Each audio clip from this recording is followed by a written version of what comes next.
Mes parents ont fêté mon anniversaire sans moi, exigeant de l'espace. Ma sœur a soutenu ce rejet.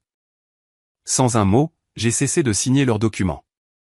99 appels manqués plus tard, la banque dit non. Bonjour à tous, je m'appelle Élise Beaumont. J'ai 34 ans. Hier matin, je me suis réveillé avec 99 appels en absence. Tous venaient de ma mère et de ma petite sœur. Les deux mêmes personnes qui m'avaient envoyé un message le jour de mon anniversaire pour me dire qu'elles avaient besoin d'espace et que je ne devais plus les contacter. Ma sœur avait même mis un cœur au message, comme si c'était quelque chose de mignon au lieu d'être définitif. Ce qu'elle n'avait pas réalisé, c'est que je signe tous les chèques de cette famille. Elle ne comprenait pas que le pantouse du Triangle d'Or à Paris dans lequel elles vivent, les voitures garées en bas, les cartes de crédit qu'elles utilisent sans réfléchir, chaque euro passe par mon autorisation. Et pour la première fois en 10 ans, j'ai décidé d'arrêter de signer. Maintenant, laissez-moi vous ramener à la façon dont tout a commencé. En grandissant, j'étais la fille invisible. Pas d'une manière dramatique qui ferait la une des journaux. Je n'étais pas maltraité de façon évidente. Je n'étais pas enfermé ou privé de quoi que ce soit d'essentiel. C'était plus silencieux que ça. Ma mère m'ignorait, tout simplement. Chaque fois que j'entrais dans une pièce, ses yeux cherchaient d'abord ma petite sœur, Camille. Les conversations revenaient toujours au projet de Camille, aux sentiments de Camille, à l'avenir de Camille. J'ai appris très tôt que mon rôle n'était pas d'être célébré. C'était de résoudre les problèmes, de maintenir la stabilité, de réparer ce qui devait l'être. Quand mon père, Alexandre Beaumont, est décédé il y a 10 ans, j'avais 24 ans et je venais tout juste de sortir de l'école de commerce de HEC Paris. Le groupe Beaumont, l'entreprise qu'il avait bâtie à partir de rien, croulait sous les dettes. Les prêts étaient en retard, les projets étaient au point mort, les investisseurs perdaient patience. Ma mère n'avait aucune idée de la façon de gérer cela. Camille avait 19 ans et s'intéressait beaucoup plus aux boutiques de luxe qu'au bilan financier. Alors, j'ai pris le relais. J'ai renégocié les accords de financement, remanié les contrats, participé à des réunions dont personne d'autre ne voulait. J'ai travaillé 60 heures par semaine, parfois plus, jusqu'à ce que le groupe Beaumont ne se contente plus de survivre à peine. Il était en pleine expansion. Aujourd'hui, je suis la directrice financière, CFO. Sur le papier, ça a l'air impressionnant. Dans la réalité, cela signifie que je transfère 8 500 € sur le compte de ma mère chaque mois, et 3 800 € de plus à Camille. Je couvre le loyer mensuel de 12 500 € pour le pantouse du Triangle d'Or, les locations de voitures, les vacances, les rendez-vous au spa, les dépenses d'urgence qui apparaissent curieusement chaque trimestre. En 10 ans, cela a représenté plus de 3 millions d'euros. Et pas une seule fois quelqu'un n'a dit merci. La seule fois où ma mère appelle, c'est quand quelque chose est en retard. Le mois dernier, un virement a été retardé de 2 jours parce que je finalisais un accord de développement immobilier sur la Côte d'Azur de 82 millions d'euros. Elle n'a pas demandé comment se passaient les négociations. Elle n'a pas demandé si j'étais épuisé. Elle a demandé pourquoi l'argent n'était pas encore arrivé. Ta sœur en a besoin pour son voyage, a-t-elle dit. Pas de bonjour. Pas de comment vas-tu. La dernière fois que quelqu'un dans ma famille a vraiment reconnu mon anniversaire, j'avais 12 ans. Papa m'avait préparé un gâteau au chocolat avec trop de glaçage et avait écrit en lettres tordues « Joyeux anniversaire, ma petite PDG ». C'était il y a 22 ans. Il nous a quittés il y a 10 ans. Et chaque année depuis, mon anniversaire est passé comme n'importe quel autre mardi. Du moins, c'est ce que je pensais qu'il arriverait cette année. 3 semaines avant mon anniversaire, j'ai découvert quelque chose qui aurait dû être impossible. C'est arrivé par accident. Camille a transféré un message dans notre discussion de groupe familial. Sauf que nous n'avons pas de discussion de groupe familial. Du moins, je ne le pensais pas. Il s'est avéré qu'il y en avait une autre. Un fil de discussion privée entre ma mère et Camille. Un espace où je n'existais pas. Le message transféré était court, discutons des actions lors de la réunion de samedi. Mais quelque chose de joli. J'ai fixé mon téléphone. Des actions? Quelle réunion? Mon pouce a glissé lentement sur l'écran pendant que j'ouvrais les captures d'écran que Camille avait incluses par accident. Il n'y avait pas qu'un ou deux messages. Il y avait des dizaines de conversations que je n'aurais jamais dû voir. Béatrice, nous devrions envisager de vendre certaines actions de l'entreprise. Camille, Élise ne va pas aimer ça. Béatrice, Élise n'a pas besoin de le savoir pour le moment. Elle s'occupe juste de la paperasse. Ma poitrine s'est serrée. Camille, elle agit comme si elle dirigeait tout. C'est agaçant. Béatrice, ne t'inquiète pas pour elle. Elle a toujours été difficile. Aucune compétence relationnelle. C'est pour ça qu'elle se cache derrière des tableurs. Camille, c'est vrai. MDR. De toute façon, elle ne comprendrait rien à une vraie stratégie commerciale. Béatrice, c'est toi qui as le vrai instinct, ma chérie, tout comme ta grand-mère. J'ai posé mon téléphone. Mes mains tremblaient. Pendant 10 ans, j'avais reconstruit le groupe Beaumont de A à Z. J'avais sacrifié mes week-ends, mes relations, toute version d'une vie normale. J'avais porté les négociations de dette sur mes épaules pendant que tout le monde dormait. Et pour elle, j'étais la fille difficile qui s'occupait de la paperasse. Mais ce qui a vraiment brisé quelque chose en moi, ce ne sont pas les insultes. C'était la date. La réunion pour discuter de la vente des actions de l'entreprise de mon père, l'entreprise qu'il m'avait confiée pour la protéger, était prévue pour le 15 mars, le jour de mon anniversaire. Elle prévoyait de prendre des décisions sur l'héritage de mon père le seul jour qui aurait dû compter pour moi sans m'inviter, sans même se rappeler pourquoi cette date signifiait quelque chose. C'est là que j'ai commencé à y prêter attention. Cette nuit-là, je n'ai pas pu dormir. Je me suis assise à la table de ma cuisine avec une calculatrice et 10 ans de relevés bancaires étalés devant moi. Les chiffres ne mentent pas. Ils n'adoucissent pas la vérité. Ils ne cherchent pas d'excuses. Ils s'additionnent, tout simplement. Virement mensuel à ma mère, 8 500 € 120 mois égale 1 020 000 €. Virement mensuel à Camille, 3 800 € 120 mois égale 456 000 €. Loyer du Pantous dans le Triangle d'Or, 12 500 € 120 égale 1 500 000 €.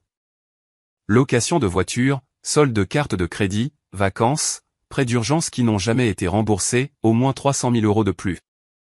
En 10 ans, j'avais injecté plus de 3 millions d'euros dans cette famille. Et en retour, je ne me souvenais pas de la dernière fois où ma mère m'avait demandé comment j'allais ou de la dernière fois où Camille m'avait appelé juste pour entendre ma voix. Chaque interaction était transactionnelle. L'argent rentrait, le silence sortait. J'ai pensé à mon père.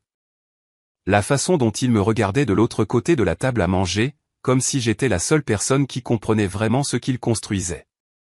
Les soirées tardives au lycée où il me laissait m'asseoir à côté de lui pour passer en revue les plans de développement. La fierté silencieuse dans ses yeux quand j'ai obtenu mon diplôme en tête de ma promotion. Tu es la seule à qui je confie ça, Élise, m'avait-il dit quelques semaines avant que le cancer ne l'emporte. L'entreprise, la famille, tu t'occuperas de tout. Je sais que tu le feras. Et je l'ai fait. J'ai tenu cette promesse. Mais en cours de route, prendre soin de la famille a cessé de signifier les protéger. Cela a commencé à signifier financer un style de vie pendant qu'elles m'effaçaient de leur vie. J'ai pris mon téléphone et fait défiler mes contacts. Il y avait un nom que je n'avais pas appelé depuis des années.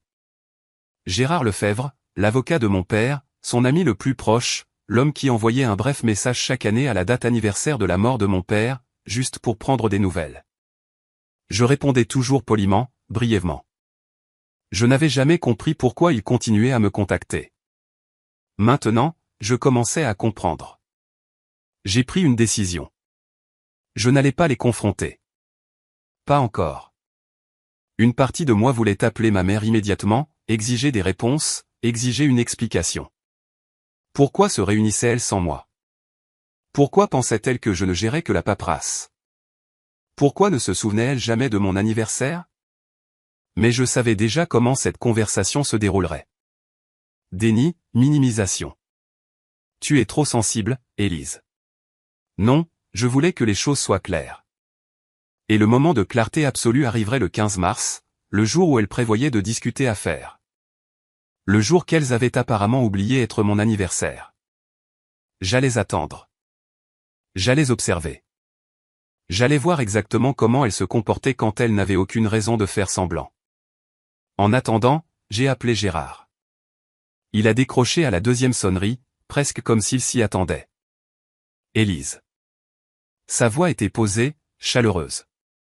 Ça fait un moment. Je sais, ai-je dit doucement. Je suis désolé. Ne t'excuse pas. J'ai toujours compris.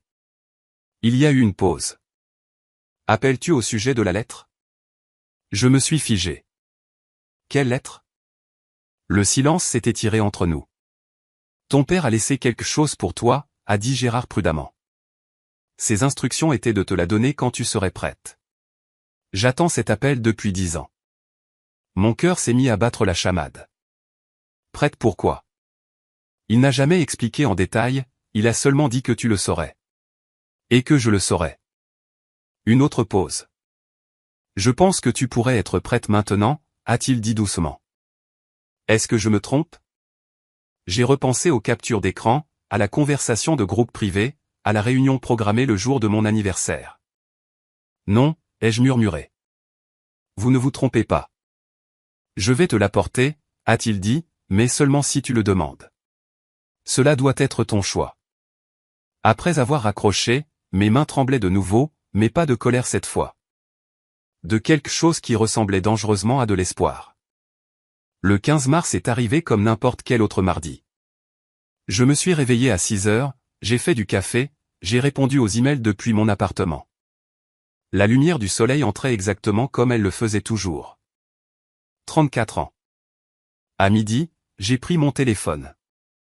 Mon pouce a plané au-dessus de la discussion de groupe familial, celle dans laquelle j'étais réellement incluse, celle qui n'avait pas eu de vraie conversation depuis des semaines. J'ai tapé une seule phrase. C'est mon anniversaire aujourd'hui. Est-ce que quelqu'un s'en est souvenu? J'ai appuyé sur envoyer. Puis j'ai posé mon téléphone face vers le bas sur mon bureau. Je me suis forcé à me replonger dans le travail. Un contrat avait besoin de révision. Les prévisions trimestrielles étaient dues. Les chiffres exigeaient de l'attention. Les minutes ont défilé. 1 heure. 2. 3. À 15h47, mon téléphone a vibré. Le nom de ma mère a illuminé l'écran. Et pendant une fraction de seconde, mon cœur a bondi. Ricanement pendant une seconde, je me suis permis de croire que j'avais eu tort. Peut-être qu'elle s'en était souvenue après tout. Peut-être qu'il y aurait de simples excuses, un précipité, joyeux anniversaire, ma chérie. J'ai ouvert le message. Nous avons besoin d'espace loin de toi. S'il te plaît, ne nous contacte plus. Je l'ai lu 1 fois, 2 fois, 3 fois. Les mots ne se sont pas réorganisés pour devenir plus gentils. Puis une autre notification est apparue. Camille a aimé le message. Ma propre sœur avait mis un cœur au message de notre mère, me disant de disparaître de leur vie le jour de mon anniversaire. Je suis resté très immobile. La lumière de l'après-midi a lentement glissé sur mon bureau. Quelque part dehors, un klaxon a retenti. Des gens riaient sur le trottoir en bas. La vie avançait, totalement indifférente au fait que quelques mots venaient de m'effacer de ma propre famille. Je ne sais pas combien de temps je suis resté assise là. Finalement, l'habitude a pris le dessus. J'ai ouvert Instagram. Le compte de Camille était public. Elle n'avait jamais ressenti le besoin de m'ajouter. Sa dernière story a rempli mon écran. Des flûtes à champagne qui trinquent, de douces décorations roses et dorées, une bannière en arrière-plan. J'ai zoomé. Joyeux anniversaire. L'horodatage indiquait que cela avait été publié il y a 30 minutes. Mes mains ont cessé de trembler. Elles étaient parfaitement stables maintenant. J'ai fait défiler les stories lentement. La première vidéo montrait l'entrée du Penthouse du Triangle d'Or, celui pour lequel je payais 12 500 € par mois. Des ballons roses encadraient la porte. Un voiturier garait une Mercedes sur le trottoir. La deuxième vidéo montrait ma mère ajustant un centre de table florale, souriant comme une hôtesse lors d'un gala d'entreprise. Elle portait sa parure de perles, celle qu'elle ne sort que lorsqu'elle veut impressionner des partenaires commerciaux. La troisième story m'a noué l'estomac. Une liste d'invités manuscrite dans l'écriture élégante de ma mère. J'ai reconnu chaque nom. Étienne Delcourt de Delcourt Systèmes Numériques, notre plus grand partenaire technologique. Olivia Rossi de Rossi Capital, qui contrôlait les principaux investissements commerciaux à Paris. Nicolas Bernard, le directeur des investissements que nous courtisions depuis des mois. Ce n'étaient pas des amis de la famille. C'étaient mes relations professionnelles, des personnes avec qui j'avais passé des années à instaurer la confiance, et ils se trouvaient à l'intérieur d'un pantouse financé entièrement par moi, à une fête à laquelle je n'étais pas invité. La 4e story montrait le gâteau. 3 étages, de la pâte à sucre blanche, des fleurs comestibles tombant en cascade sur les côtés, le nom écrit en lettres d'or bouclées, Camille. J'ai jeté un coup d'œil à la date sur mon téléphone. Le 15 mars, mon anniversaire. L'anniversaire de Camille n'est qu'en avril. Ma mère organisait une fête d'anniversaire pour la mauvaise fille le jour de l'anniversaire de la bonne fille, en utilisant l'argent de la bonne fille tout en disant à cette même fille de ne plus jamais la contacter. Et elle avait invité tous ceux qui comptaient dans notre monde professionnel. Je pouvais presque entendre les conversations qui se déroulaient dans ce salon. Où est la fille aînée? Oh, Élise. Ma mère agitait la main légèrement. Elle n'est pas vraiment impliquée. Elle est difficile, pas très sociable. Il n'en avait aucune idée. La personne qui payait le champagne, les traiteurs, le service de voiturier, était assise seule dans son appartement, fraîchement renié par sa propre famille. Quelque chose a basculé en moi à ce moment-là. Pas bruyamment, pas dramatiquement, juste silencieusement. De façon définitive. À 17h tapante, j'ai appelé Gérard Lefebvre. Apportez-moi la lettre, ai-je dit. Je serai là dans 1 heure. Il n'a posé aucune question. Pendant que j'attendais, j'ai fait quelque chose que je n'avais jamais pris le temps de faire auparavant. J'ai consulté les documents de propriété de l'entreprise, pas les rapports financiers quotidiens que je gérais, mais les dépôts structurels, l'architecture juridique que mon père avait mise en place. Je connaissais déjà les pourcentages. Raclement de gorge 60% Élise Beaumont, 20% Béatrice Beaumont, 20% Camille Beaumont. Ricanement, mais je n'avais jamais pleinement assimilé ce que cela signifiait. En tant qu'actionnaire majoritaire et directrice financière du groupe Beaumont, j'avais le pouvoir de signature sur tout. Chaque contrat, chaque dépense majeure, chaque distribution des comptes de l'entreprise, y compris le fonds de placement familial, le fonds qui finançait le train de vie de ma mère, le fonds qui payait les cartes de crédit de Camille. Le fonds qui perdait de l'argent depuis une décennie pendant que je signais les virements automatiquement sans réfléchir. J'avais toujours considéré cela comme l'argent de papa, l'argent de la famille, quelque chose que j'étais moralement obligé de gérer pour le bénéfice de tous. Mais légalement, j'étais la seule signataire. Rien ne bougeait sans mon approbation. À 18h, Gérard est arrivé. Il avait l'air plus vieux que dans mes souvenirs, mais ses yeux étaient tout aussi vifs. Il m'a tendu une enveloppe scellée. « Avant que tu ne lises ceci, » a-t-il dit doucement, « il y a quelque chose que tu dois savoir. » J'ai attendu. Ton père a tout restructuré 6 mois avant son décès. Il avait anticipé cela. Il a choisi ses mots avec soin. Il savait que Béatrice favoriserait Camille. Il l'a vu bien avant toi. Une pulsation a battu dans ma gorge. Pourquoi ne me l'avez-vous pas dit? Il m'a fait promettre de ne pas le faire, a répondu Gérard doucement. Il a dit que tu devais le voir par toi-même. Sinon, tu n'y croirais jamais. J'ai baissé les yeux sur l'enveloppe entre mes mains. L'écriture de mon père était toujours incomparable sur le devant. Pour Élise, quand elle sera prête. J'ai brisé le sceau. Le papier à l'intérieur avait légèrement jauni sur les bords. Son écriture remplissait les 2 pages, soignée et délibérée, de la même manière qu'il écrivait tout, des listes de courses aux accords de partenariat. Ma chère Élise, commençait la lettre. Si tu lis ceci, cela signifie que ce que je craignais est finalement arrivé. Ta mère et ta sœur t'ont poussé assez loin pour que tu commences à te poser des questions. Ma vision s'est brouillée. Je ne me souviens pas quand j'ai commencé à pleurer. Les larmes sont venues silencieusement, régulièrement, rien de dramatique, juste inévitable. Mon père avait su toutes ces années auparavant. Il avait vu exactement comment cela se déroulerait. Et au lieu de l'affronter de front, il avait fait quelque chose de plus intelligent. Il m'avait construit une porte de sortie brique par brique, structure par structure, en attendant le jour où j'en aurais enfin besoin. Ce jour était aujourd'hui. Et si vous vous êtes déjà senti invisible au sein de votre propre famille, comme si vous n'étiez valorisé que pour ce que vous apportez, je veux que vous sachiez que je vous comprends. Si cette histoire vous semble familière, dites-le moi dans les commentaires. Avez-vous déjà eu à fixer une limite avec quelqu'un qui était censé vous aimer inconditionnellement? J'aimerais vraiment savoir que je ne suis pas la seule à avoir dû apprendre cette leçon à la dure.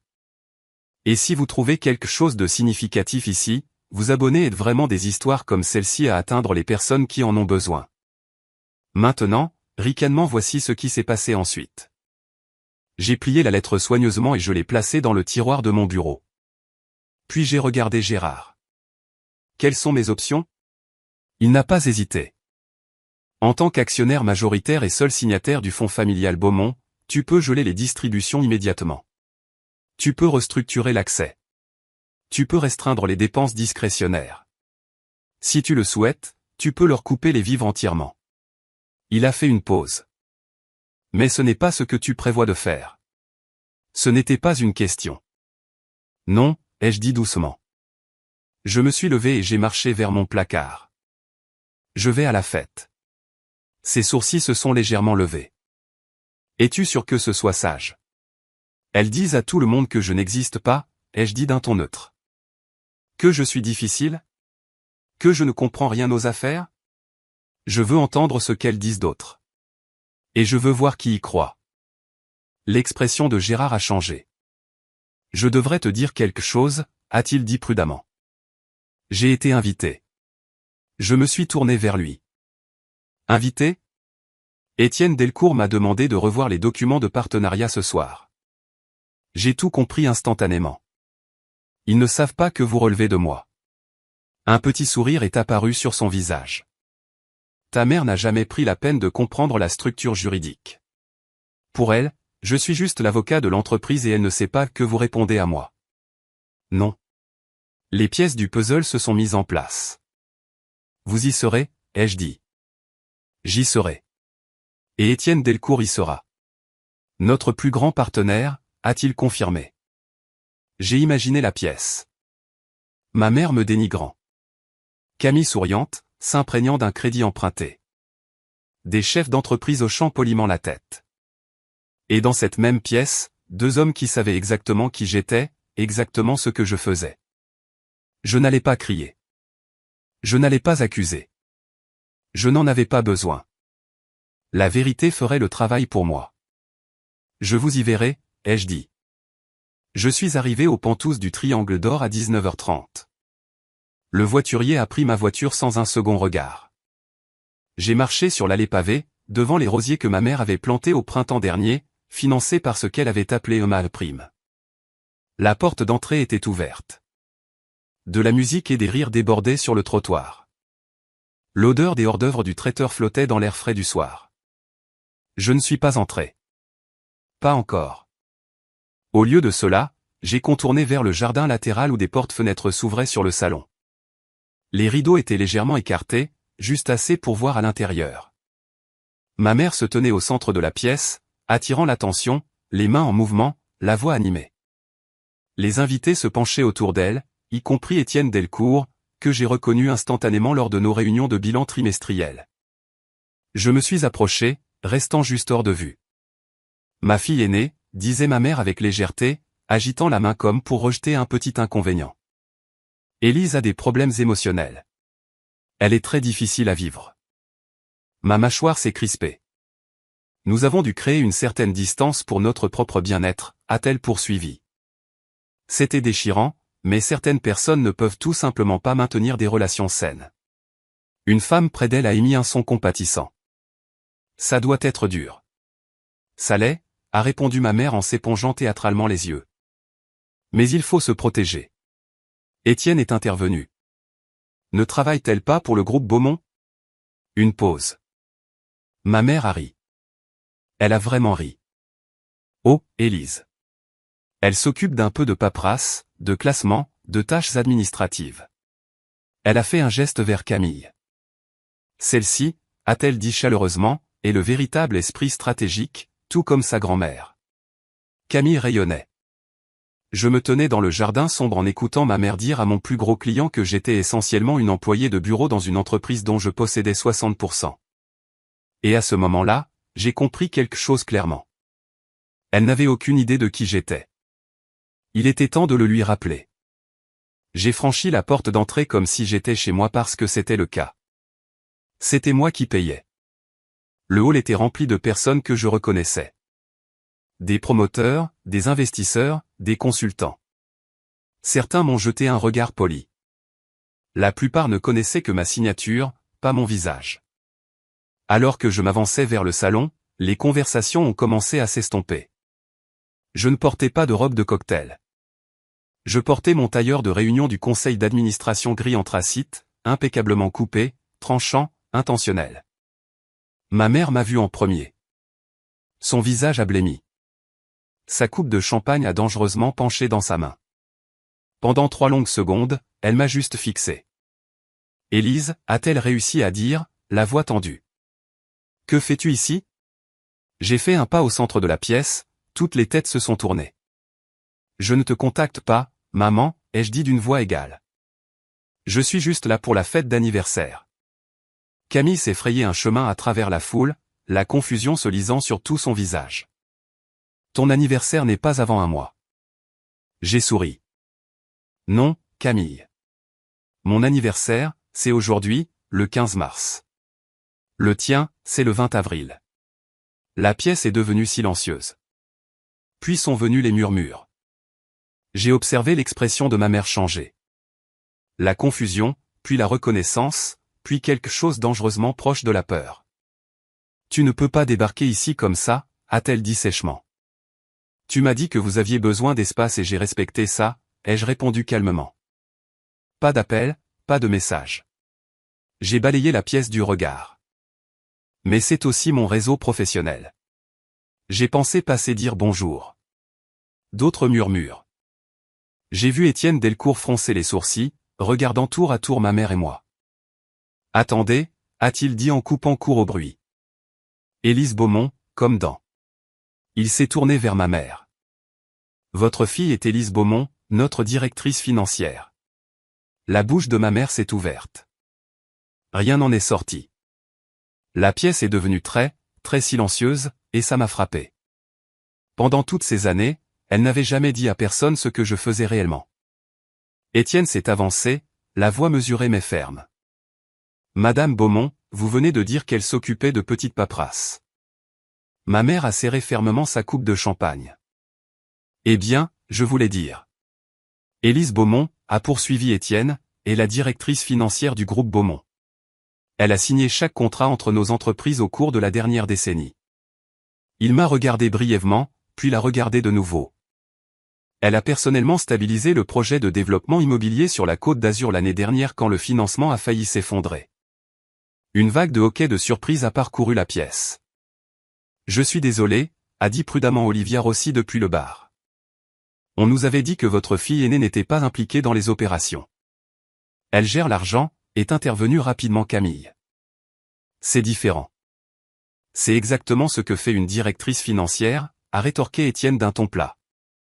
Du bord de la foule, Gérard Lefebvre s'est avancé. Si je peux me permettre. Son ton était calme, professionnel. Je suis ici ce soir pour finaliser les documents de partenariat avec Delcourt Systèmes Numériques. Cependant, je dois clarifier une chose. Tous les regards se sont tournés vers lui. En tant que conseiller juridique du groupe Beaumont, je peux confirmer qu'Élise Beaumont détient 60% des actions de la société. Une pause.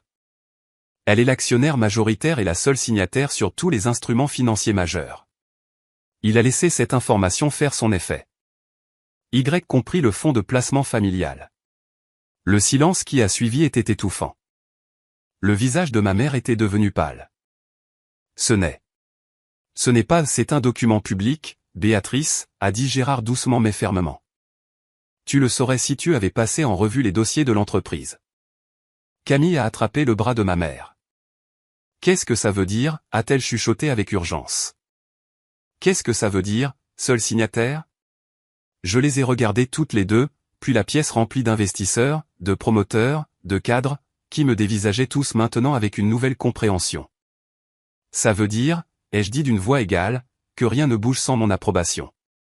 Les murmures ont explosé. J'ai observé l'expression de ma mère se transformer à nouveau. La confusion cédant la place au calcul. Le calcul s'effondrant en panique. Pendant des années, elle s'était forgé une identité en tant que matriarche d'une puissante famille de l'immobilier. Maintenant, tout le monde connaissait la vérité.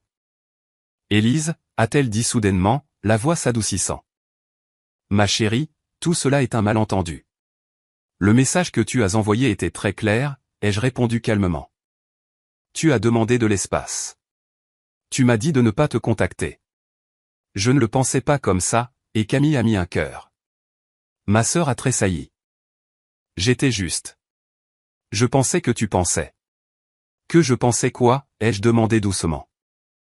Autour de nous, les invités faisaient semblant de ne pas regarder alors qu'ils fixaient très ouvertement la scène. Ma mère a changé de tactique. Des larmes ont embué ses yeux. C'était stressant, a-t-elle dit. Tu sais à quel point nous avons été débordés. Nous ne pensions pas clairement. Eh bien, vous pensiez assez clairement pour organiser une fête d'anniversaire à Camille avec 5 semaines d'avance, ai-je dit en désignant les décorations. Le jour de mon vrai anniversaire. D'autres murmurent. Quelqu'un au fond a eu un hoquet d'indignation audible. Ce n'est pas juste, a commencé ma mère désespérément. Les traiteurs ont fait une erreur de planning. La bannière dit « Joyeux anniversaire, Camille ». Amour, maman. J'ai fait un signe de tête vers le gâteau. Le gâteau porte le nom de Camille. Ce n'était pas une erreur de planning. Étienne s'est raclé la gorge. Je pense que je devrais y aller, a-t-il dit. Il a croisé mon regard. Élise, j'appellerai ton bureau demain. Nous devons discuter des prochaines étapes. Un par un, d'autres ont commencé à trouver des excuses polies et précipitées. En quelques minutes, la pièce qui avait été remplie de rires et de tintements de champagne se vidait. Je suis resté là et j'ai regardé le monde soigneusement construit de ma mère s'effondrer en temps réel. Puis je me suis tourné vers la porte. Élise, attends. Elle m'a attrapé le bras. Tu ne peux pas partir comme ça. Nous devons parler. J'ai doucement retiré sa main. Tu as demandé de l'espace, ai-je dit doucement. Je te donne exactement ce que tu as demandé. Et puis je suis sorti. Je n'ai pas regardé en arrière. Laissez-moi vous demander quelque chose. Si vous étiez à ma place à ce moment-là, qu'auriez-vous fait? Seriez-vous resté, auriez-vous dit plus, auriez-vous essayé de vous expliquer, ou seriez-vous parti comme je l'ai fait? Dites-le moi dans les commentaires. Je veux vraiment savoir comment vous auriez géré la situation. Et si vous n'êtes pas encore abonné, c'est peut-être le moment car c'est là que tout commence à se dénouer. Voici ce qui s'est passé ensuite. Je suis rentré chez moi en voiture en silence. Pas de musique, pas de podcast, juste le bourdonnement régulier du moteur et la lueur des lampadaires se reflétant sur le pare-brise. Je ne me sentais pas triomphante. Je ne me sentais pas vengeresse. Je me sentais fatigué et étrangement calme. Quand je suis rentré à la maison, je me suis servi un verre d'eau et me suis assise à mon bureau. Il y avait du travail à faire. D'abord, j'ai appelé la banque. Le fonds familial Beaumont comprenait une clause de révision standard. Tout signataire autorisé pouvait demander un gel temporaire dans l'attente d'une évaluation. J'ai exercé ce droit. Combien de temps prendra la révision, a demandé prudemment le gestionnaire de compte. Aussi longtemps que nécessaire, ai-je répondu. Veuillez traiter le blocage immédiatement. Ensuite, j'ai envoyé un email à Gérard. Objet, plan d'action. Passer en revue tous les accès financiers pour Béatrice et Camille Beaumont. Auditer les distributions des 12 derniers mois. Préparer la documentation pour une restructuration formelle des décaissements du fonds. Rien d'illégal, rien de vindicatif, juste des limites. Enfin, j'ai ouvert les paramètres de mon téléphone. J'ai bloqué le numéro de ma mère. Puis celui de Camille, puis la discussion de groupe familial. Elle m'avait demandé de ne pas les contacter. Je m'assurais simplement de ne pas pouvoir le faire. J'ai posé mon téléphone sur la table de nuit et je me suis allongé. Pour la première fois depuis des années, je n'ai pas vérifié mes emails avant de fermer les yeux. Je ne me suis pas demandé qui avait besoin de quelque chose de ma part. Le plafond était sombre. L'appartement était silencieux. J'ai pensé aux mots de mon père. Partir n'est pas une trahison, c'est de la survie. Je ne tournais pas le dos à ma famille. Je tournais le dos à la version de moi-même qui permettait aux gens de me traiter comme un distributeur automatique de billets avec un cœur. Cette nuit-là, pour la première fois en 10 ans, j'ai fait une nuit complète. Pas de téléphone qui vibre, pas de transfert urgent, pas de crise, juste le silence. C'était le meilleur cadeau d'anniversaire que je m'étais jamais offert. Je me suis réveillé à 7 heures avec la lumière du soleil filtrant à travers les stores et les oiseaux quelque part à l'extérieur de ma fenêtre. Pendant un long moment, je suis resté allongé là. Pas d'anxiété, pas d'appréhension. Mon corps avait presque oublié ce que c'était que de se réveiller sans tension. Puis je me suis souvenu que mon téléphone était toujours bloqué. Curieuse, j'ai débloqué les numéros. 99 appels en absence. Le compteur avait atteint son maximum. 47 messages vocaux. J'ai fait défiler lentement le journal des appels. Ma mère, Camille, des numéros inconnus, probablement les téléphones d'amis une fois qu'elles ont réalisé qu'elles ne pouvaient pas me joindre. Les messages vocaux ont commencé irrités, puis anxieux, puis désespérés. 20h47. Élise, c'est ridicule. Rappelle-moi immédiatement. La voix de ma mère était sèche et tranchante. 22h15. La carte de crédit ne marche pas. Qu'est-ce que tu as fait? La voix de Camille était aiguë et frénétique. 23h30. Quel que soit le message que tu essaies de faire passer, tu l'as fait. Maintenant, règle ça. Ma mère à nouveau, la confiance en moi. 2h du matin. S'il te plaît, appelle-nous. Nous devons parler. Camille pleurait. 6h15. Élise, la banque dit que le fonds est gelé. Ils ne veulent pas nous donner de détails. La voix de ma mère s'est brisée. S'il te plaît, ma chérie. J'ai posé le téléphone. Ma boîte de réception email était pire. Tout en majuscule de Camille, tu ne peux pas faire cesser d'IA. C'est l'argent de la famille. Un message plus long de ma mère, oscillant entre colère et supplication, je ne comprends pas pourquoi tu nous punis. Nous t'aimons. C'est cruel. S'il te plaît, appelle. Tout en bas de la boîte de réception, un nom différent, Étienne Delcourt. Élise, je ne connaissais pas les détails de ta situation familiale, et ce n'est pas à moi de m'en mêler. Mais je veux que tu saches que ma confiance t'est accordée à toi, pas à elle. Rencontrons-nous cette semaine pour discuter de la suite. Tu as tout mon soutien.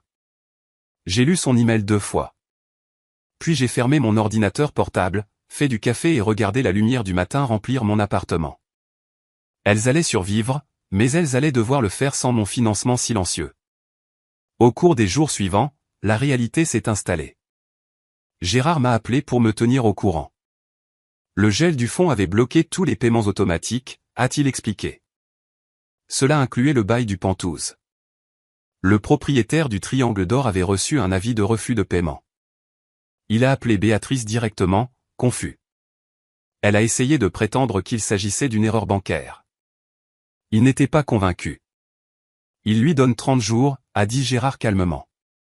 La carte de crédit de Camille a été refusée d'abord au spa où elle avait essayé de réserver ce qu'elle appelait une journée de récupération après le désastre de la fête. Puis dans son restaurant préféré, puis dans une station-service, et la traite de sa voiture en location a été rejetée. Le concessionnaire a envoyé une mise en demeure formelle. Elle commence à réaliser, a dit Gérard doucement au téléphone, que tout ce qu'elles ont découle de ta signature. Je n'ai ressenti aucune satisfaction en entendant cela. Pas de triomphe, juste un étrange calme creux. Et les partenaires commerciaux, ai-je demandé. Ceux qui étaient là ce soir-là. Étienne Delcourt a appelé ce matin, a répondu Gérard. Il veut renforcer votre accord de partenariat. Il dit qu'il a davantage confiance dans l'entreprise maintenant qu'il sait qui la dirige réellement. J'ai presque ri. Presque. Et Olivia Rossi a envoyé des fleurs à ton bureau, a-t-il poursuivi, avec un mot s'excusant d'avoir cru la version des faits de Béatrice. Elle demande une réunion pour discuter de l'augmentation de son investissement. J'ai laissé cela faire son chemin.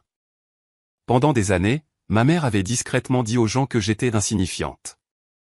En une soirée, la vérité avait démantelé toute l'illusion. Gérard, ai-je fini par dire, je ne veux pas les ruiner. Je veux juste qu'on arrête de m'utiliser. Je sais, a-t-il dit doucement. Ton père le savait aussi. C'est pour cela qu'il a structuré les choses comme il l'a fait. Tu as le pouvoir de te protéger sans détruire personne.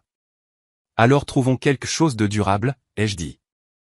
Quelque chose de juste. Je vais préparer des options. Juste. C'était tout ce que j'avais toujours voulu. 4 jours après la fête, ma mère a débarqué à mon bureau. La voix de mon assistante a grésillé dans l'interphone, cachant à peine son inquiétude. Madame Beaumont, il y a une femme à la réception. Elle dit être votre mère. Elle est très bouleversée. J'ai fermé mon ordinateur portable. Je m'en occupe. Je suis sorti moi-même dans le hall.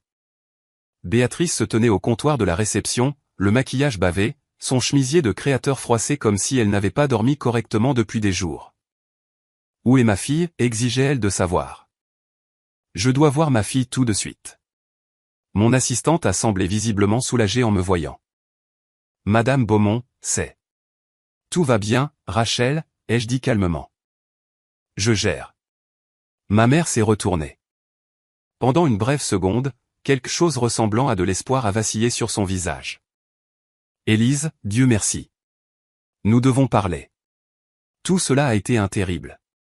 Pas ici, les jeux interrompus doucement. C'est mon lieu de travail. Alors viens dehors, a-t-elle insisté. Rentre à la maison, s'il te plaît. Nous sommes une famille. Tu m'as dit de ne pas te contacter.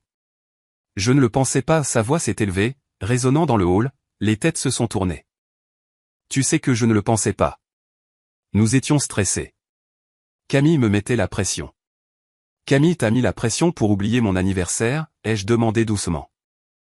Elle t'a mis la pression pour lui organiser une fête le jour de mon anniversaire?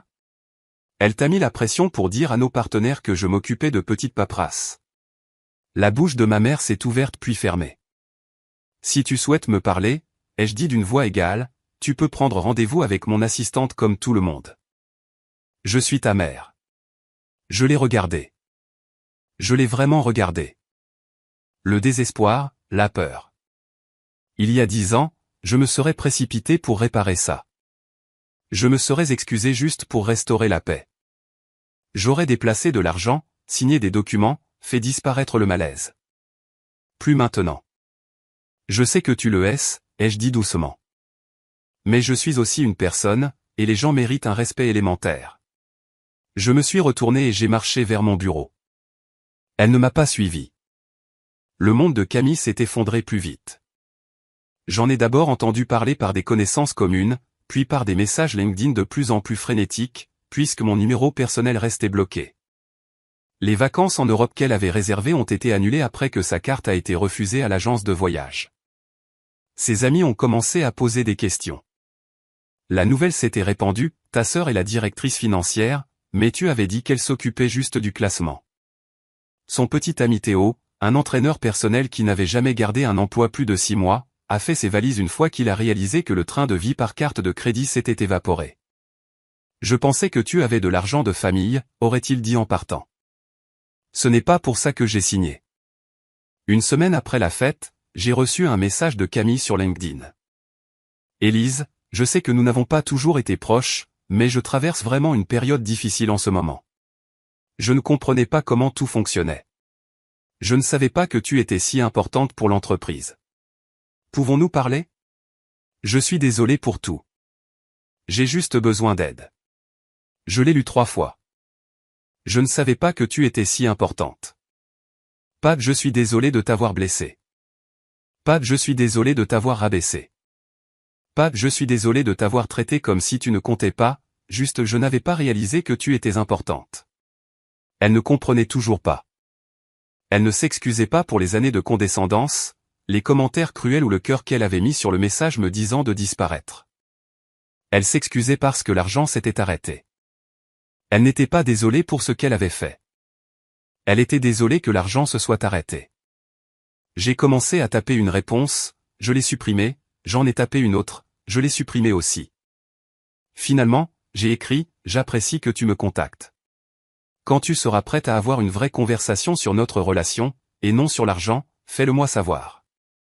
Je n'ai jamais eu de réponse. Et cette vérité a fait plus mal que je ne m'y attendais. Je ne manquais pas à ma sœur. C'est mon portefeuille qui lui manquait. 2 semaines après mon anniversaire, j'ai envoyé une lettre formelle. j'ai demandé à Gérard de la livrer en personne aux Pantous du Triangle d'Or. Quelque chose d'aussi important n'avait pas sa place dans un email. Elle disait, « Chère maman et Camille, je ne vous coupe pas les vivres, mais je ne participe plus à une relation qui ne fonctionne que lorsque je donne et que vous prenez. Si vous voulez faire partie de ma vie, j'y suis ouverte. Mais cela doit être fondé sur le respect mutuel, pas sur la dépendance financière. » Avec effet immédiat, le fonds familial Beaumont sera restructuré. Vous recevrez chacune une allocation mensuelle fixe. 3 200 € pour maman, 1 700 € pour Camille. Ce montant est suffisant pour un mode de vie modeste et confortable. Il n'est pas conçu pour financer le luxe. L'allocation n'est pas conditionnée à notre relation. Vous la recevrez, que nous nous parlions ou non. Cependant, elle est également non négociable. C'est ce que le fonds peut supporter sans épuiser son capital. Si vous voulez plus, vous devrez le gagner. Camille, tu as 29 ans. Il est temps de construire ta propre carrière. Maman, cette allocation couvrira un appartement plus petit et tes dépenses courantes essentielles. Le bail du Pantouze ne sera pas renouvelé. Je comprends que ce n'est pas ce que vous espériez entendre, mais j'ai passé 10 ans à donner tout ce que j'avais à une famille qui me traitait comme si j'étais invisible. Ça s'arrête maintenant. Je vous aime toutes les deux, mais l'amour ne signifie pas accepter le manque de respect.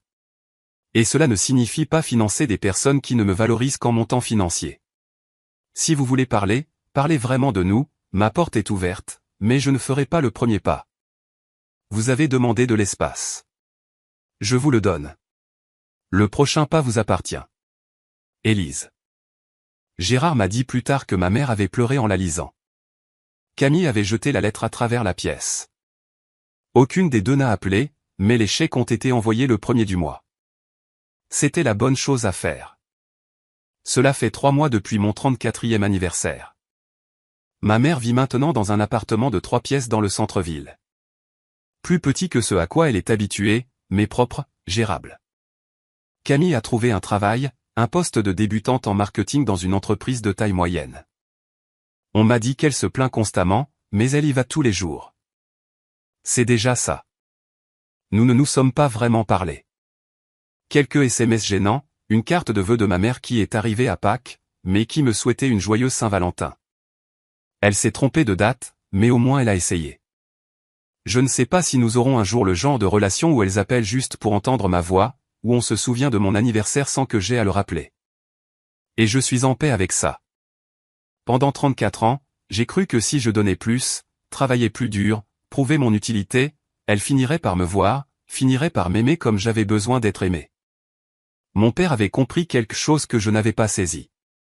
Certaines personnes ne vous verront jamais, peu importe à quel point vous brillez. Et si vous restez dans cette obscurité assez longtemps, elle commence à vous éteindre. Partir n'était pas une vengeance. Ce n'était pas une punition. C'était une permission. La permission d'arrêter de me minimiser. La permission d'arrêter de m'excuser de prendre de la place. La permission de mettre enfin mon propre masque à oxygène en premier. La semaine dernière, j'ai fêté mon demi-anniversaire. Juste moi. Une part de gâteau, un verre de vin sur mon balcon surplombant les lumières de la ville. Pas d'appel, pas de fleurs. Et je n'étais pas triste car pour la première fois de ma vie, j'ai compris que ma valeur ne se mesure pas à ceux qui se souviennent de moi. S'il y a une chose que j'espère que vous retiendrez de cette histoire, c'est ceci. Être la personne forte ne signifie pas être la personne silencieuse. Pendant des années, j'ai pensé que l'amour signifiait l'endurance. Je pensais que la loyauté signifiait le sacrifice. Je croyais que si je continuais simplement à donner, plus de temps, plus d'argent, plus de compréhension, je finirais par être vu. Je finirais par être choisi. Mais l'amour qui ne se manifeste que lorsque vous êtes utile n'est pas de l'amour. C'est de la commodité. Et la leçon la plus difficile que j'ai dû apprendre a été que protéger sa paix n'est pas égoïste. C'est nécessaire. Poser des limites ne vous rend pas cruel. Cela vous rend clair. Et s'éloigner d'une dynamique qui vous rabaisse n'est pas une trahison. C'est du respect de soi. Vous pouvez aimer votre famille et quand même refuser d'être maltraité. Vous pouvez vous soucier profondément d'eux et quand même dire, ça s'arrête là. Et parfois, la chose la plus puissante que vous ferez jamais sera de signer votre propre nom. Pas sur un chèque, Pas sur un contrat, mais sur la décision de vous choisir vous-même, enfin.